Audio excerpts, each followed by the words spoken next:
béo chả nó Bêu xưa. ai chả nó Xưa. sư sẽ mong lấy chưa Thì cũng lâu à. nhớ học tiếng nào Em nhớ tới rồi nó. nhớ được rồi nó sẽ chả À. nhớ lúc rồi không đi chả nữa Nhớ tới sẵn nhiều. sẵn nhẹ bây giờ mua bị chơi xong nữa Mua mình có xong á. mình có xong thứ trong nhà đúng không vậy Lâu. có cần ta nè Chỉ có 6 bánh chờ.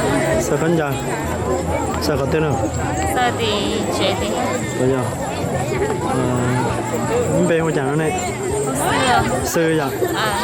giờ bé tương xây có món lâu nhớ thì sẵn nhé nó chẳng có gì nữa lúc sáng tao bố con tôi chỉ bỏ lại gì đâu bé đi Chị lại.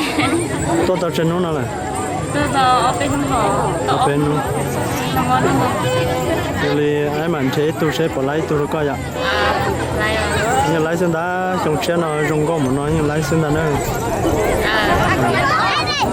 à chị khi các tụi lấy sẽ tông thế các tụi phải trong nó thế gì và bao nhiêu là hôn ra các thảo gì thế sao Bữa sau này dùng bé xuống.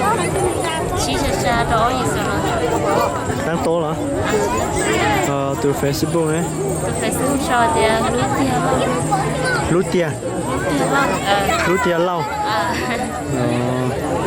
chúng tôi như nó nên mình sai học Facebook thế hôn ra thả nữa cho nên là xài nhá chỉ lò nó cái thế chờ nó chẳng chọn xài trong con trong nữa nó xa xem như nông việt nào nữa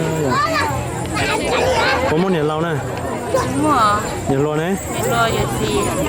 cái giờ tuần tra À. bây giờ年lâu có nè cái giờ年lâu kia đó Để lâu kìa. đi lâu này bấm mua Khi nào chúng con có chẳng nó xài nha.